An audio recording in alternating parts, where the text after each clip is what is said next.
Hello बच्चों, मैं अमित पांडे आज आपके लिए लेकर आया हूँ क्लास 10 चैप्टर नंबर 1 हम पढ़ने वाले हैं। और क्लास 10 में चैप्टर नंबर 1 में हम क्या पढ़ने वाले हैं? हम सबसे पहले इंट्रोडक्शन पढ़ने वाले हैं, क्योंकि चैप्टर नंबर 1 जो हमारा वास्तविक संख्याएं हैं उसमें हमें पहले संख्याओं का ज्ञान होना बहुत ज़रूरी है। क्वेश्चन इस बार काफ़ी एक्सरसाइज हट चुकी हैं, सिलेबस कम हो चुका है, अच्छी बात है, लेकिन इसके साथ साथ थोड़ी सी सावधानी ये बरतनी है, क्योंकि कम सिलेबस में हमारे को देखना पड़ेगा कि कुछ क्वेश्चन जो अब पहले इंपॉर्टेंट थे वो हट चुके हैं। अब जो बचे हुए क्वेश्चन में से कौन से इंपॉर्टेंट है, तो टाइम्स ऑफ मैथमेटिक्स में अमित सर आपको हर एक चीज़ सही तरीके से टाइम टू टाइम पे बताते रहेंगे। तो सबसे पहले हम पढ़ने वाले हैं चैप्टर 1 का इंट्रोडक्शन। आज हमारे पूरे लेक्चर में जो हमें 1.1 और 1.2 एक्सरसाइज में ज़रूरत की चीज़ें हैं वो हम यहाँ पर पढ़ रहे हैं। तो सबसे पहले देखेंगे संख्याओं का ज्ञान होना बहुत जरूरी है, क्योंकि वास्तविक संख्याएं जो लिखी हैं वो होती क्या हैं, सबसे पहले नॉलेज ये होना जरूरी है। क्योंकि जो छोटे क्वेश्चन बनेंगे ना 1 मार्क्स के, जो ऑब्जेक्टिव आपके होंगे 1-1 मार्क्स के जो स्टार्टिंग में पेपर में, वो इम्पोर्टेंट करेगा इनसे कि कुछ क्या ये नॉलेज है। और क्लास 9th में भी हमने सबसे पहले यही पढ़ा था, 10th में भी यही पढ़ रहे हैं, 11th में भी यही पढ़ेंगे, 12th में भी ये। क्यों? क्योंकि ये मैथ्स का सबसे बेसिक नॉलेज होता है। इसलिए मैंने सोचा कि शुरुआत ही यहाँ से करी जाए, क्योंकि ये चीज़ इंपॉर्टेंट है। क्योंकि हम पढ़ रहे हैं चैप्टर का नाम वास्तविक संख्याएं, तो वास्तविक संख्याएं हैं तो उसके बारे में कुछ जान लेते हैं। तो संख्याओं का ज्ञान में पहले सबसे पहले आती है प्राकृत या प्राकृतिक संख्याएं। अब ये प्राकृतिक संख्याएं, इन्हें इंग्लिश में हम नेचुरल नंबर बोलते हैं। और वो होती कौन सी है? 1, 2, 3, 4, 5, 6, जैसे आपका क्लास में रोल नंबर क्या होता है? Roll number 1, 2, 3, 4, 5, 6। तो ये सब प्राकृतिक संख्या हैं। जैसे आपके गार्डन में लगे पेड़ों की संख्या, मैंने बोला पेड़ कितने हैं, तो आप बोलोगे ना सर हमारे वहाँ 5 पेड़ हैं, 2 पेड़ हैं, 3 पेड़ हैं, 1 पेड़ है।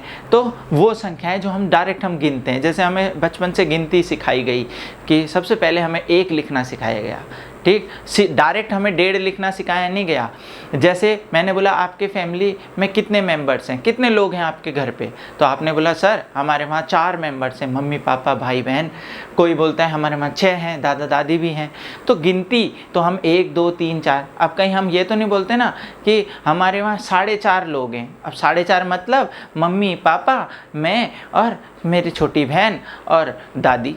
मतलब छोटी बहन को आधा तो नहीं गिनेंगे ना, उसको भी तो 1 ही गिनेंगे। तो सिंपल सी बात यह है कि प्राकृतिक संख्या का मतलब क्या है? प्राकृतिक संख्या का मतलब है सिंपल नंबर जो हमें प्रकृति पे दिखती है। 1, 2, 3, 4, 5, 6, 7, 8, 9, 10। उंगलियां कितनी हैं? 1, 2, 3, 4, 5। 5.5 तो नहीं बोलेंगे ना। तो गिनतियां जो नॉर्मली हम गिनते हैं 1, 2, 3, 4, 5, 6, 7, 8, 9, 10, 11, 12, जहाँ तक हम गिन सकते हैं वो होती हैं प्राकृतिक संख्याएं। फिर पूर्ण संख्याएं क्या होती हैं? अब ये W लिखा है, अच्छा ये जो है इन्हें दर्शाने के तरीके होते हैं। तो n नेचुरल नंबर इंग्लिश में बोलते हैं, तो इसे n से दर्शा दिया। इसे पूर्ण संख्याओं को इंग्लिश में होल नंबर बोला जाता है, तो इसे W से दर्शा दिया। अब W में क्या बोला? तो देखो पूर्ण संख्याएं तो सारी प्राकृतिक संख्याएं तो आती हैं, 1, 2, 3, 4 जो अभी ऊपर पड़ी थी वो सारी की सारी तो है ही हैं। लेकिन मैंने ये अलग कलर से लिखा है, देखो 0 एक्स्ट्रा आ गया। मतलब जितनी अभी प्राकृतिक संख्याएं पड़ी थी वो तो है ही हैं, एक्स्ट्रा कौन आ गया? 0। अब 0, 1, 2, 3, 4, 5, 6, 7, 8 जहाँ तक आपको संख्याएं आती हैं ये सारी कहलाएंगी क्या? पूर्ण संख्या। मतलब यूँ कह सकता हूँ मैं कि पूर्ण संख्या के पास एक नंबर ज़्यादा है, वो कौन सा? 0। बिल्कुल सही, ठीक। फिर आती है बात पूर्णांक की। Z लिखा हुआ है, वैसे इंग्लिश में पूर्णांक को इंटीजर्स बोला जाता है। Z की जगह इसे कैपिटल I से भी दर्शाया जाता है, ठीक है। ये बातें आपको पता रहनी चाहिए, क्योंकि देखिए 10th क्लास है और आप ये सोच के चलेंगे कि बस सर वही क्वेश्चन बता दो जो हमारे पेपर में आने वाला है, तो फिर तो ऐसा देखो नंबर नहीं आएंगे। हमें यहाँ लड़ना है 100 में से 100 के लिए। और जो बच्चे अगर थोड़ा सा भी मैथ्स में थोड़ा सा भी अपने आप को कम समझते हैं तो उनको सबसे पहले ये ध्यान रखना है कि जितने ज़्यादा आप पढ़ेंगे ना उतना ही नंबर आप गेन कर पाएंगे। तो हमें बेस्ट पढ़ना है, तो हम यहाँ पे हर चीज़ लेके चलेंगे, छुटाएंगे कुछ नहीं। देखो सिंपल सी बात है, अगर और क्लासेस होती तो हम बोलते चलो चल जाएगा मामला, लेकिन बोर्ड में हम कोई भी ढील नहीं बरतने वाले, पढ़ेंगे हम सब कुछ, क्योंकि मैथ्स में 100 में से 100 नंबर लाना बहुत आसान है। बस क्या करना है, एक कदम आगे बढ़ाना है अपने आप को मैथ्स की तरफ को। और मैं अपने बच्चों को बोलता भी हूँ ये बात कि मैथ्स से दूर भागोगे तो मैथ्स तुमसे दूर भागेगी। तो इस बात का ध्यान रखना है, क्योंकि मैथ्स को हल्के में नहीं लेना है, क्योंकि मैथ्स ने अगर आपको हल्के में ले लिया तो बात थोड़ी सी गड़बड़ हो जाएगी। तो चलो देखते हैं। तो क्या है, पूर्णांक में पूर्णांक कौन होते हैं, तो देखो पहले हमने ये प्राकृतिक संख्या पढ़ी तो 1 2 3 4, वो सारी की सारी तो हैं। एक्स्ट्रा कौन आया, 0, पूर्ण बन गया। अब ये सारी 0 1 2 3 4 तो हैं, एक्स्ट्रा कौन आया पूर्णांक बनने में, -1 -2 -3 -4 -5।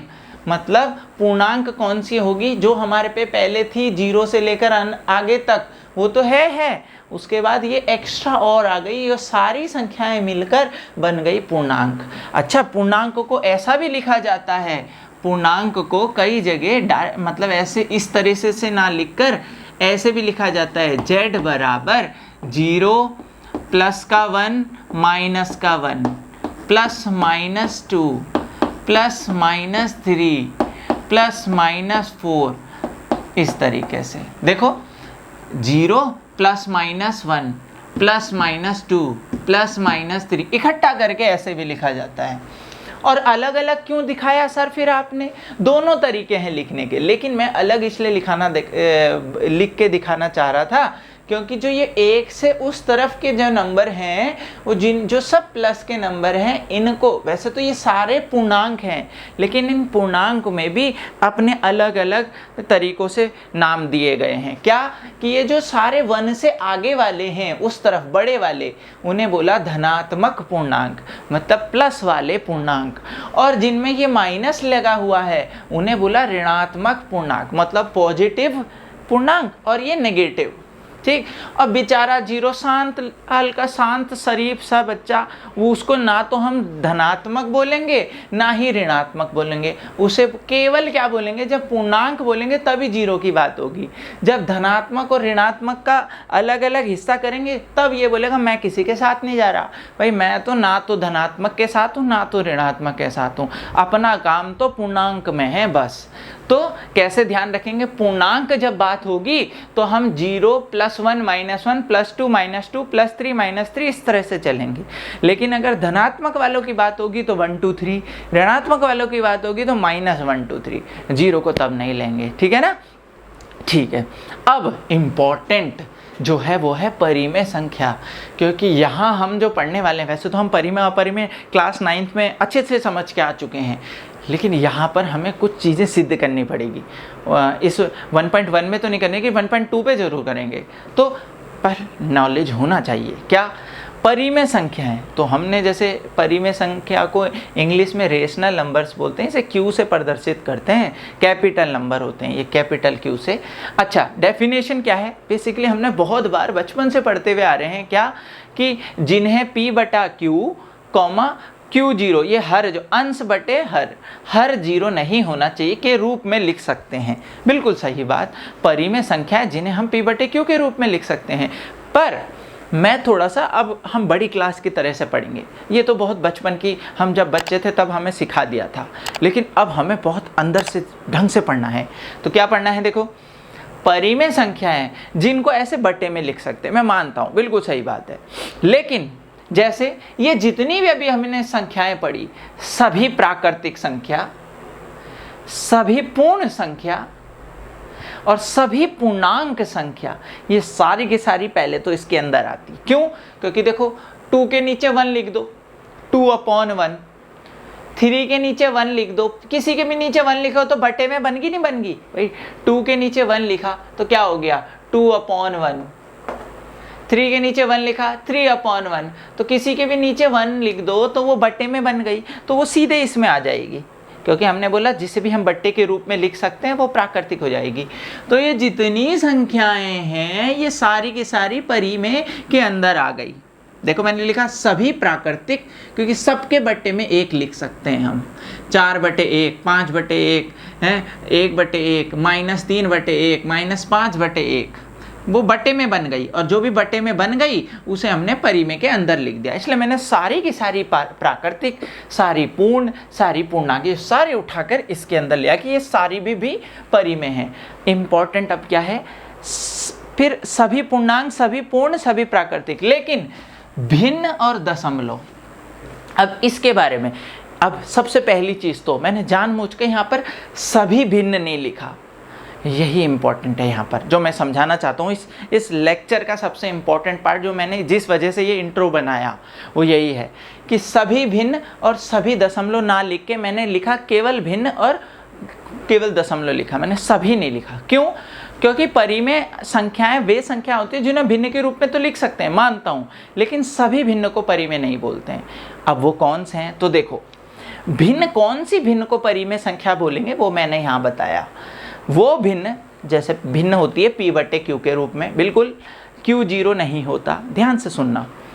अच्छा, p और q दोनों पूर्णांक होने चाहिए, तभी जो भिन्न बनेगी वही परिमेय के अंदर आएगी। जैसे नीचे 0 नहीं होना चाहिए, बस ये तो होगा ही होगा, साथ में p और q दोनों पूर्णांक होने चाहिए। जैसे ये पूरे पूर्ण अंक हैं, 10/3, -5 और कोई सा भी नंबर ले लो, ये सारे क्या हैं?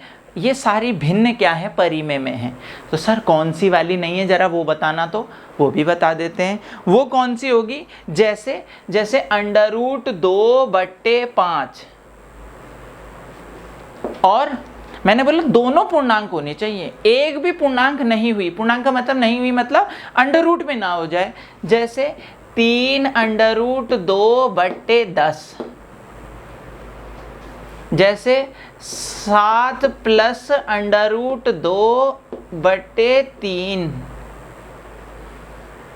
जहां भी अंडर रूट आ जाएगा, अंडर रूट ऐसा जो हल ना हो रहा हो, जैसे √2 हल नहीं हो रहा, √4 हो जाता है, तो ये वाली, ये पूर्णांक से बना भिन्न, जैसे ये लिखा है,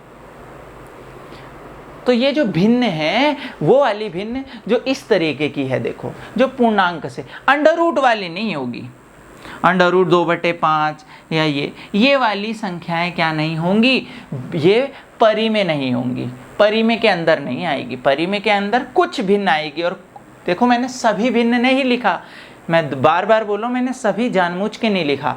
सबके अंदर आगे मैंने सभी प्राकृतिक, सभी पूर्ण, सभी पूर्णांक, लेकिन कुछ भिन्न कौन सी? जो इस तरीके से बनी हो, पूर्णांकों से बनी हो, अंडर रूट से ना बनी हो। क्योंकि ये वाली भिन्न क्या होगी? जो परिमेय में नहीं आती। अपरिमेय संख्याएं कौन सी होगी? वे संख्याएं जो परिमेय नहीं होती, मतलब जो पूर्णांकों से बनी भिन्न नहीं होती, वो भिन्न यहाँ आ जाती हैं। जैसे √5/2, ये अंडर रूट जहाँ भी जुड़ जाए, मल्टीप्लाई हो जाए, वो अपरिमेय बननी शुरू हो जाती है। अभी हम इसको 1.2 में बहुत अच्छे से पढ़ने वाले हैं। फिलहाल अभी इंट्रोडक्शन में आपको ये जानकारी होनी चाहिए, बेसिक हमारी है, बेसिक जानकारी। अच्छा, साथ में दशमलव। वैसे तो ना हमें कहीं ऐसा पढ़ाया नहीं जाता कि भिन्न वो परिमेय संख्या वो संख्याएं जो दशमलव रूप में होती है, क्योंकि भिन्न ही दशमलव है। अगर आप देखा जाए तो भिन्न से ही, अच्छा, दशमलव आया कहाँ से? दशमलव आया तभी तो जब हमने भिन्न को डिवाइड करा ना, इसको हल किया, सरल किया इसे। जैसे 2 से 1 को भाग देंगे, दशमलव कितना आएगा? जैसे मैंने इसको भाग दिया तो मेरा आया 0.5। तो भाई 10 0 पे 1 पे भाग नहीं जाता, दशमलव लगाया 10, 5 बार में गया।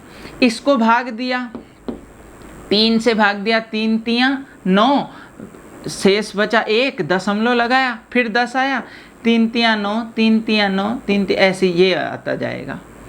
ठीक। अच्छा, इसको भाग दिया, 2 से 5 को भाग दिया तो माइनस आगे हैं, और क्या आएगा? 2.5, ढाई तो आएगा। 5 को 2 से भाग दिया तो 5 का आधा ढाई, और माइनस आगे लिखा हुआ। अच्छा, एक बार इसको भी दे देते हैं, 6 से 5 को भाग देते तो देखो दशमलव नहीं जाता, पहले तो यहाँ लिख रहा हूँ मैं इसको, 6 से 5 को भाग दिया, नहीं जाता, दशमलव लगाया, 50 हो गया, 6 8 48, ठीक, बचा कितना? 2, दशमलव लगाया 20, 6 3 18, फिर ये आता जाएगा।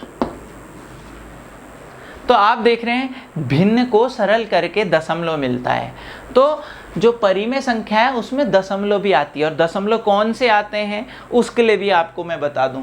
ये दो प्रकार के दशमलव आते हैं। कौन कौन से? जो दशमलव शांत हो जाएं। दशमलव कौन से आते हैं? शांत दशमलव प्रसार, मतलब दशमलव जब खुलता है, दशमलव के बाद जो नंबर आते हैं वो कहीं एक स्थान जाके रुक जाए, या यूं बोलूं हर का अंश में जब पूरा पूरा भाग चला जाए, जैसे 2 का 1 में पूरा पूरा भाग चला गया, और दशमलव के बाद एक ही संख्याएं उसके आगे भाग हो ही नहीं रहा था, पूरा पूरा चला गया, तो ये शांत दशमलव प्रसार आ गया। ये वाले जो शांत दशमलव प्रसार कौन कौन से आ गए? शांत का मतलब है दशमलव के आगे गिनती शांत हो जाए, रुक जाए, या पूरा पूरा भाग चला जाए। ठीक, जबकि जैसे ये -2.5 बट 2.5 आ गया, अब 5 के आगे कोई संख्या नहीं आई, ये हो गए शांत। ठीक, तो ये भी किस में आएंगे? परिमेय के अंदर आएंगे। फिर अब आवर्ती दशमलव, आवर्ती मतलब रिपीट होना, जैसे यहाँ हो रहा था 3 से 10 को भाग दिया, आप देखो 3 से 10 को भाग दो तो 3 तियां 9, 1 बचा, दशमलव लगाया 0, फिर 3 तियां 9, फिर 1 बचा, दशमलव लगाने की जरूरत नहीं, 0 बढ़ाया, फिर 3 तियां 9, फिर 1 बचा, 3 तियां 9, फिर 1 बचा। आप ऐसे करते चले जाएंगे, ये बढ़ता चला, ये खत्म नहीं हो रहा कभी। तो ऐसे दशमलव प्रसार जो रिपीट होना, देखो इसको लिखेंगे कैसे? 3 दशमलव, और ये 3 बार बार रिपीट हो रहा, तो 3 के ऊपर बार रिपीट होना शुरू हो जाए। आवर्ती, आवर्ती मतलब रिपीट होना शुरू हो जाए, मतलब जो आगे दशमलव के आगे जो नंबर है ना, जैसे 2.4545454545 ऐसे रिपीट होना, जिसके ऊपर हम बार लगा देते हैं। तो जैसे ये था, तो कौन कौन से हो जाएंगे? जैसे यहाँ पर से एक उदाहरण ले लिया मैंने, 3.3 का बार, ऐसे ये वाला था, जैसे इसमें भी आगे चलने लग गया था, तो 0.83333, ये मतलब 3 के ऊपर बार आ गया। तो क्या बताया सर ने? कि परिमेय संख्याएं सभी प्राकृतिक, सभी पूर्ण, सभी पूर्णांक। भिन्न कौन सी? भिन्न वो वाली जो पूर्णांकों से बनी हो। कौन सी नहीं होगी? जो अंडर रूट वाली हो, ये परिमेय में नहीं आती, वो अपरिमेय में आती है। अच्छा, दशमलव कौन सी? सारी दशमलव नहीं, वो वाली दशमलव जो रुक जाए या रिपीट होने लग जाए। और अपरिमेय में एक दशमलव कौन सा आएगा? अपरिमेय में दशमलव कौन सा आएगा? अपरिमेय में दशमलव आएगा जो ना तो शांत हो और ना ही आवर्ती हो। जो ना तो शांत हो ऐसा प्रसार, जैसे पाई, पाई का मान आप सरल करेंगे 3.14 और आगे 50 बारी तक भी वो बढ़ता चला जाएगा। मैं बना भी सकता हूँ दशमलव प्रसार, उसके उदाहरण जैसे 1.0132675943983986953 आगे कोई पैटर्न ही नहीं पता चल रहा, बस बढ़ता चला जा रहा। तो इनमें अंतर समझेंगे। परिमेय, यही इंपॉर्टेंट है असली हमारे इस 10th के चैप्टर 1 का। ये सारी चीज़ पुरानी है, ये इंपॉर्टेंट है कि परिमेय संख्या में वो भिन्न, सारी भिन्न नहीं, वो वाली भिन्न जो पूर्णांकों से बनी हो। दशमलव वो वाले जो शांत हो जाएं या रिपीट होना शुरू कर दें। यहाँ अपरिमेय में वो संख्याएं जो यहाँ से हट गई हों, जैसे अंडर रूट वाले, इसमें बहुत सारे पढ़ेंगे, जैसे √2, √3, √5, 1/√2, इस प्लस वाले अंडर रूट वाले। बेसिकली जहाँ भी आपको अंडर रूट दिखेगा वो ये रहा अपरिमेय संख्या। वैसे यूँ बोलते हैं वे संख्याएं जो परिमेय नहीं होती, ठीक है। अच्छा, दशमलव में वो जो ना तो रुके, मतलब डिवाइड पूरा पूरा ना जा रहा हो, फिक्स यहाँ कहीं ख़त्म ना हो जाए, ना तो रुके ना ही रिपीट हो किसी चीज़ का, पर चलते जा रहा भाग, ना तो ऐसा कोई पैटर्न नहीं दिख रहा, हाँ भाई एक समय बाद ये इसी चीज़ से भाग जा रहा है, ऐसा नहीं हो, तो इसे बोलेंगे अपरिमेय, ठीक है। तो ये अंतर समझाना मुझे सबसे इम्पोर्टेंट यही था इस चैप्टर का। अब फिर बेचारा बाद में जिस चैप्टर का नाम जो है वास्तविक संख्याएं, वैसे इंग्लिश में से रियल नंबर बोलते हैं, और इसे आर, कैपिटल आर से दर्शाते हैं। और वास्तविक संख्या होती क्या है, तो आप जरा एक बार नज़र मारो संख्याओं में। प्राकृतिक, पूर्ण और ये पूर्णांक, ये तीनों का पैकेट पूरा का पूरा परिमेय के अंदर आ गया। परिमेय में ये सब आ गई।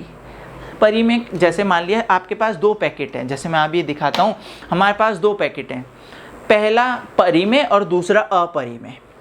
परिमेय के अंदर सारे कौन आ गए, देखो ये परिमेय के अंदर सारे प्राकृतिक आ गए, सारे पूर्ण आ गए, सारे पूर्णांक आ गए, कुछ इस तरीके के भिन्न भी आ गए और दशमलव भी आ गए। तो ये हो गए हमारे परिमेय। और बचे हुए किस में आ गए, अपरिमेय। और इन दोनों पैकेटों को मिला दो, सभी परिमेय तथा सभी अपरिमेय, सारी की सारी परिमेय और जितनी ये एक्स्ट्रा जो बची अपरिमेय, सभी संख्याओं को इकट्ठा कर देंगे तो वो सारी संख्याएं वास्तविक संख्याएं बन जाती है। मतलब यार वास्तविक संख्याएं तो बहुत अच्छी हैं, फिर तो वास्तविक संख्याओं के अंदर सारी की सारी परिमेय और सारी की सारी अपरिमेय सारी आ जाती हैं, मतलब वास्तविक से कुछ नहीं छूटता। हाँ, ये अलग बात है कि 10th से आगे जाके हम कुछ नया चीज़ भी पढ़ेंगे, फिलहाल हमारे लिए संख्याओं के ज्ञान में ये ही इम्पॉर्टेंट है। इनके अलावा कोई संख्याओं के ज्ञान में आपको आगे कुछ पढ़ने की ज़रूरत नहीं पड़ेगी। हाँ, इसमें से कुछ चीज़ें अलग अलग निकलेंगी, जैसे अभी हम आगे पढ़ने वाले हैं, हम पढ़ने वाले हैं भाज्य, अभाज्य, सम, विषम, वो इनसे अलग नहीं होती, इन्हीं में कुछ छांट के लिखी जाती है, लेकिन संख्याओं के ज्ञान में यही होता है। ठीक है ना, तो आई होप इतना आपको समझ में आया हो। और 10th का ना ऐसी बेसिक से चलने वाला है, ठीक है, इम्पॉर्टेंट ही रहेगा हर चैप्टर। तो 10th में ना आप ये सोचेंगे ना मैं ये ना पढ़ता हूँ, ये शुरुआत से पढ़ते हो, धीरे धीरे पढ़ते हो, आराम से, टेंशन नहीं लेनी मैथ्स में, ठीक है। नहीं, टेंशन तो कॉपी चेक करने वाले को जाएगी, क्या कि मैथ्स वाले टेंशन लेते तो नहीं, टेंशन दे जरूर देते हैं। एग्जाम वाले को टेंशन होनी चाहिए, अरे इस बच्चे को तो हर एक चीज़ आती है, नंबर काटूँ तो काटूँ कहाँ, ठीक है ना। तो अब आगे शुरू करते हैं, इसमें थोड़ा सी और चीज़ है, बस उसके बाद हमारा चैप्टर फर्स्ट खत्म हो जाएगा। तो देखिए अब हम पढ़ने वाले हैं अभाज्य भाज्य संख्याएं। तो ये क्यों इंपॉर्टेंट है, क्योंकि फर्स्ट एक्सरसाइज में जो हम जिस भी चीज़ की बात करेंगे क्वेश्चन में, वो है हमारी अभाज्य संख्याएं। तो अभाज्य संख्याओं को पता करना बहुत ज़रूरी है। अभाज्य संख्याओं को इंग्लिश में प्राइम नंबर्स बोलते हैं। और होती क्या है, वे संख्याएं हैं, वह संख्याएं जिसके केवल 2 भाजक होते हैं। बहुत सारी परिमेय मिलेगी, मतलब बहुत सारी परिभाषाएं मिलेगी, हर अलग अलग टीचर्स की इसमें अलग अलग परिभाषा होगी, जो लेकिन हमें तो कॉन्सेप्ट समझना है। कई टीचर ऐसे भी बोल सकते हैं कि वह संख्या जो केवल एक तथा स्वयं से विभाजित होती हो। तो समझना है कि जितनी भी हमारे पे संख्याएं, उनमें से अभाज्य संख्या कौन सी। अच्छा, पहले तो ये समझिए, इससे पहले जो हमने पढ़ा संख्याओं का ज्ञान, उसमें हमने संख्याओं को हर तरीके से डिवाइड कर दिया, मतलब ये वाली प्राकृतिक, ये पूर्ण, ये पूर्णांक, ये परिमेय, ये तो वही हमारा असली टाइप होता है। अब हम उनमें से अपने हिसाब से, अपनी परिभाषा के हिसाब से उनमें से छांट रहे हैं कि भाई ये वाला नियम फॉलो कर रही तो ये हमारी अभाज्य होगी, ये 2 से विभाजित हो रही, ये हमारी सम होगी, ये 2 से भाग नहीं जा रहा तो ये हमारी विषम हो गई।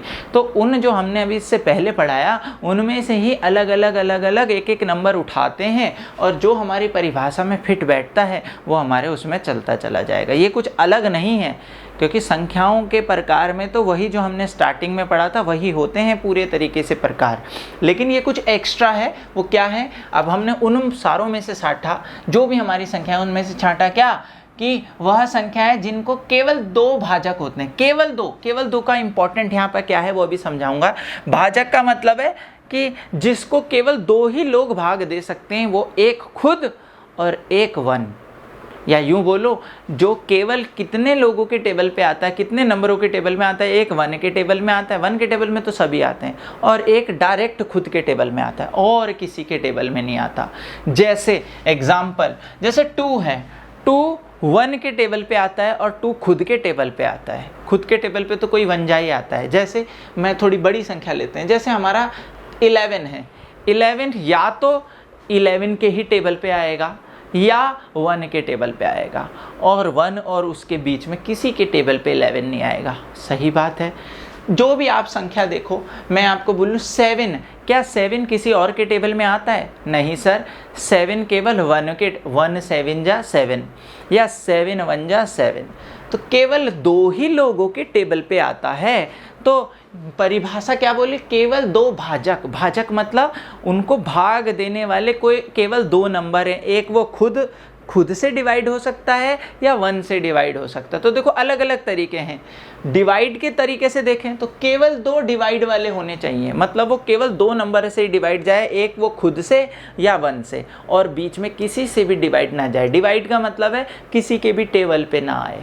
यहाँ भी बोला कि वह संख्या जो केवल 1 तथा स्वयं से विभाजित होती हो, केवल 1 से और केवल खुद से वो भाग जाता हो, डिवाइड केवल उनसे होगी। अच्छा, इसको एक और तरीका है बताने का कि वह संख्या जिसके केवल 2 गुणनखंड होते हैं, मतलब उनको केवल 2 लोगों की गुणा में लिखते हैं, एक 1 और एक खुद। जैसे मैं बात करूं 5 की बात करूं तो 5 को कैसे लिखेंगे, 1 × 5। और कोई तरीका है 5 को लिखने का, केवल 2 ही लोगों की गुणा में लिखा जा सकता है। 2 के अलावा ना तो 3 या ना 1, केवल 2 ही लोग, एक 1 आएगा गुणा में और एक खुद आएगा। आप 13 को देखो, एक 1 × 13, क्या 13 को किसी और की मल्टीप्लाई में लिख सकते हो आप? 13 केवल किस में आएगा, 1 × 13 = 13। तो 13 को केवल हम इन्हीं 2 लोगों की मदद से गुणा में लिख सकते हैं। तो एक परिभाषा ऐसे भी होती है कि केवल जिसके केवल 2 गुणनखंड होते हैं वो हमारी अभाज्य संख्याएं हो जाती है। तो ध्यान रखना है कि या तो कैसे भी आप पढ़ें, बस कॉन्सेप्ट ध्यान हो जाए। अभाज्य संख्या कौन सी संख्या है, क्योंकि प्रॉब्लम क्या है मैं बताता हूँ, गलतियाँ कहाँ होती है।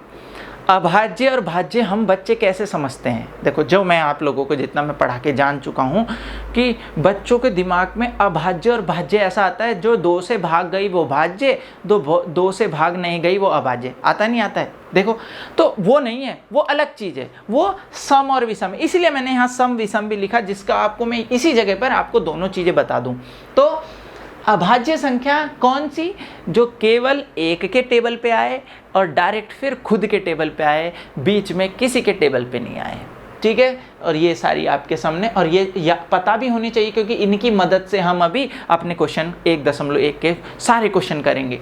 तो 2 सबसे छोटी अभाज्य संख्या हो गई, ये बेचारी सबसे पहला नंबर अभाज्य संख्या में 2 आता है, जो केवल 1 और केवल खुद के टेबल पे आते हैं और किसी के टेबल पे नहीं आता। सो सबसे छोटी अभाज्य संख्या 2, ठीक। और अगर इसके आगे भाज्य संख्या, जिसे इंग्लिश में कंपोजिट नंबर बोलते हैं, तो अब भाज्य का मतलब भाग देना नहीं होता, भाज्य का मतलब है वह संख्या जिसके 2 से अधिक भाजक होते हैं, मतलब अब वह संख्या जो 2 से ज़्यादा लोगों के टेबल पे आए। जैसे सबसे पहला नंबर आता है 4 का, 4 1 के टेबल पे भी आता है, खुद के टेबल पे भी आता है, और बीच में 2 के टेबल पे भी आता है, मतलब उसका एक 1 और अपने आप के अलावा, मतलब 1 और अपने घर के अलावा बीच में भी स्टॉपेज है, वो है 2। अब 6 क्या है, 6 1 के टेबल पे आता है, फिर 6 किसके टेबल पे आता है, 2 पे भी आता है, 6 3 में भी आता है। 6 भाई 1 के टेबल में 1 6 जा 6, 2 के टेबल में 2 3 जा 6, 3 के टेबल में 3 2 जा 6, 6 के टेबल में 6 1 जा 6। मतलब जो ये 6 है वो 4 जगह होकर आता है, 1 में भी, 2 के टेबल में भी, 3 के टेबल में भी और खुद के टेबल में भी। देखो कोई भी संख्या 1 और खुद में तो आएगी, और अगर बीच में भी किसी और में भी आती है, जैसे 8 4 में भी आता है, 2 में भी आता है, 9 1 और 9 में तो आता है, लेकिन बीच में 3 के टेबल पे भी आ जाता है। तो बीच में किसी भी एक के टेबल में भी आ गया तो अब उसके गुणनखंड 2 से ज़्यादा हो गए, क्योंकि देखो हर नंबर 1 के और खुद में तो आता ही आता है, तो 2 तो होते हैं, लेकिन बीच में अगर और किसी में भी आ गया तो 2 से ज़्यादा हो जाएंगे। और 2 से ज़्यादा, देखो यहाँ केवल 2, ना तो 2 से कम ना 2 से ज़्यादा, और यहाँ 2 से कितने भी ज़्यादा हो जाएं वो क्या कहलाएंगे, भाज्य संख्याएं। और सबसे छोटी भाज्य संख्या 4, ये क्वेश्चन ऑब्जेक्टिव में आएगा। और ध्यान रहे हमारा, देखो एक और चीज़, हमारे जो ये वीडियो लेक्चर 10th का चलने वाला है ना, वो 4 पार्ट में डिवाइड रहेगा। सबसे पहला, जैसे हम आज इंट्रो परिचय देंगे, हम चैप्टर के बारे में सारे कॉन्सेप्ट बताएंगे। नंबर 2 कराएंगे हम उदाहरण और एनसीईआरटी के क्वेश्चंस। नंबर 3 हम कराएंगे लास्ट ईयर के क्वेश्चन और इम्पोर्टेंट क्वेश्चंस। और नंबर 4 हम कराएंगे क्या, एक नंबर वाले ऑब्जेक्टिव टाइप क्वेश्चन। और मैं गारंटी देता हूँ क्लास 10th में 100 आउट ऑफ 100 आना ही है। लिख के ले लो। चलो फिर तो क्या बताया, भाज्य संख्याएं जिसके 2 से ज़्यादा, तो सब संख्या देखो 10 किस किस में आता है, 1 में आता है, 2 में आता है, 5 में आता है, 10 में आता है, तो बहुत सारों में आ रहा है, 2 से ज़्यादा में आ रहा है, 2 से ज़्यादा के टेबल पे आ रहा है। ठीक है, अब इसके साथ सम संख्याएं वे संख्याएं जिन्हें 2 से भाग दिया जा सके या 2 से विभाजित किया जा सके, जैसे 2, 4, 6, 8, 10, 12, 14। अब चेक करने का वैसे एक शॉर्टकट तरीका भी पता है, जिसके लास्ट का, अब इतनी बड़ी संख्या को हमें क्या पता सर, ये लिखा हुआ 1, 2, सैकड़ा, हजार, 10,000, मतलब 70,056, हमें क्या पता ये क्या होगा, ये 2 से भाग है कि नहीं है। तो जिसके लास्ट का अंक 0, 2, 4, 6, 8 ऐसा कुछ हो जाए, वो सीधे 2 से भाग जाएगा। तो सम संख्याएं कौन सी होती हैं, जिनको 2 से भाग दिया जा सके वह संख्याएं सम होती है। और विषम कौन सी होती है, वह संख्याएं जिन्हें 2 से भाग नहीं दिया जा सकता, जैसे 3 में 2 से पूरा भाग नहीं दिया सकता, 3 को भाग देंगे, 2 एकम 2, शेष फल बन जाएगा 1। अब कोई बच्चा ये कहे नहीं जी मैं तो दशमलव लेके 0 बढ़ा के भाग दे दूंगा, दशमलव की मदद नहीं लेनी यहाँ पर, दशमलव फिर तो हम सबको ही कर देंगे 2 से भाग। इस सम और विषम में जिसमें 2 का भाग चला जाए दशमलव की जरूरत नहीं होनी चाहिए, जिसमें 2 का भाग चला गया वो सम संख्या, जिसमें 2 का भाग नहीं गया वो विषम संख्या। और ध्यान रहे ये जरूर इंपॉर्टेंट है कि सबसे छोटी सम संख्या 2, सबसे छोटी विषम संख्या 3, सबसे छोटी भाज्य संख्या 4, सबसे छोटी अभाज्य संख्या 2। अच्छा, ये 2 कैसी संख्या है, सबसे छोटी भाज्य और इस सम संख्या, देखो सम केवल एक ही है 2, ये 2 क्या है, सम भी है अभाज्य भी है। सम मतलब 2 से भाग जाने वाली, तो सब ऐसा क्वेश्चन आ सकता है, सबसे छोटी अभाज्य तथा सम, अभाज्य तथा सम, सबसे छोटी अभाज्य तथा विषम बोल देगा तो ये विषम नहीं है। अब सबसे छोटी विषम वाली ये है, सम वाली ये है, सबसे छोटी भी यही है, लेकिन विषम में छोटी ये है क्योंकि बाकी सब विषम है, केवल एक ही सम संख्या है इसमें, वो है ये है। ठीक है, तो ये चीज़ें हम बाद में जब ऑब्जेक्टिव कराएंगे तब हम पढ़ेंगे। तो आई होप आपको ये वीडियो लेक्चर अच्छा लगा होगा। क्लास 10th के मेरे कई सारे बहुत अच्छे जो बच्चे हैं, लास्ट ईयर भी मेरे से पढ़ चुके हैं, उन्होंने कहा था, लास्ट ईयर 9th में बहुत अच्छे नंबर लाए थे, उन्होंने कहा था सर आप हमारे लिए वीडियो बनाइए। तो मैंने सोचा चलिए क्यों ना बच्चों की बात मान ली जाए। तो कमेंट करके बताना बच्चों मैंने वीडियो बना दी है तो कैसा लग रहा है, इसी को कंटिन्यू करेंगे। साथ में इंग्लिश मीडियम में भी वीडियो डलने वाली है, तो इसी तरीके से वीडियो को लाइक करना है, अगर वीडियो अच्छे लगे शेयर करनी है, अपने जितने भी व्हाट्सअप ग्रुप हैं सेक्शन वाइज, जितने भी 10th क्लास के व्हाट्सअप ग्रुप हैं वहाँ पर वीडियो डालिए, 9th की भी वीडियो डल रही है उसमें भी शेयर कीजिए, जितने भी फ्रेंड्स हैं फ्री में पढ़िए, मज़े लीजिए। और इसके बाद चैनल को लाइक, शेयर एंड सब्सक्राइब करना ना भूलिए और बेल आइकन दबा लीजिए। नेक्स्ट वीडियो आने वाली है जिसमें हमारे 1.1 के पूरे क्वेश्चन होने वाले हैं। तो तब तक के लिए मिलते हैं नेक्स्ट वीडियो पे। Okay, bye.